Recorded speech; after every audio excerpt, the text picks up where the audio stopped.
Do you ever wonder why trainers use e-collars and how they're different from what they used to be? People always thought, stay away from electricity, and we're going to tell you why you should rethink your stance on that. Do-do-do.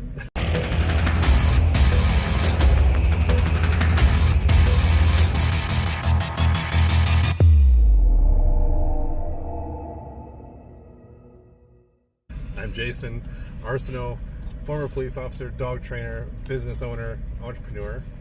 And I'm Jenna Arsenault. There's so many things that I am that I just can't say it fast enough. Oh, dog trainer, business owner, entrepreneur, social media marketing extraordinaire, Video editor, email responder, and fantastic wife. Anyways, so why should we rethink the e-collar? Now, I was always hesitant on using an e-collar when I first started training because I never knew how to use it properly, and I'd heard all these horror stories.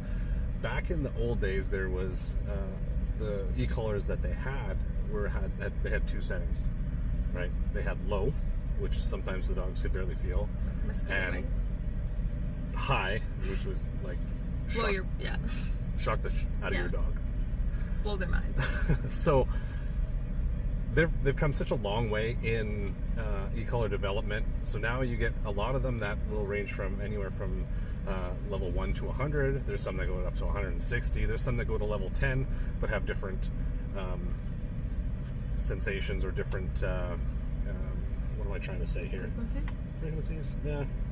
No, that's not what I'm trying to say. I don't know what you're trying to say. Okay, anyways, the different strengths, I guess you could say, within the numbers. Now, each of the leading dog e-collar brands have a different, I'm not an electrician, so I don't know. I'm going to call it frequency, a different frequency that they work off of.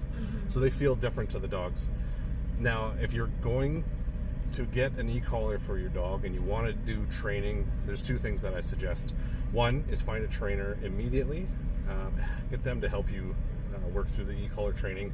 I don't recommend people try and e-collar train their dog by themselves, because I've seen people, put it on their dog and their dog, oh, we taught it to recall with an e-collar, and meanwhile the dog runs away and they're shocking the dog. They're using the e-collar on the dog, and the dog has no idea what that stimulation means. So it either runs further away, or sometimes the dog knows to come back, but that's not really teaching the dog what the e-collar means. No. And the second thing I need to stress to you, don't stress out about e-collars, really want to stress to you, is don't buy a cheap e-collar. Don't go to get a pet safe one that's $40. Don't go on Amazon and get one that's $60. Do not do that. Why? Well, because they are cheap, and nobody likes cheap, right? No. Cheap never works properly. Same with your dog training. Don't buy cheap dog training. Don't buy cheap e-collars, because I've had people, when I first started, I'm like, okay, e-collar is an e-collar. This is before I kind of learned this information. I would put it on the dog. People would send me these pet safe ones, and I'd be using the button the same level, and the dog wouldn't be feeling anything, and I'd hit it again, and all of a sudden the dog would be screaming and jumping out of its cage, trying to jump out of the kennel.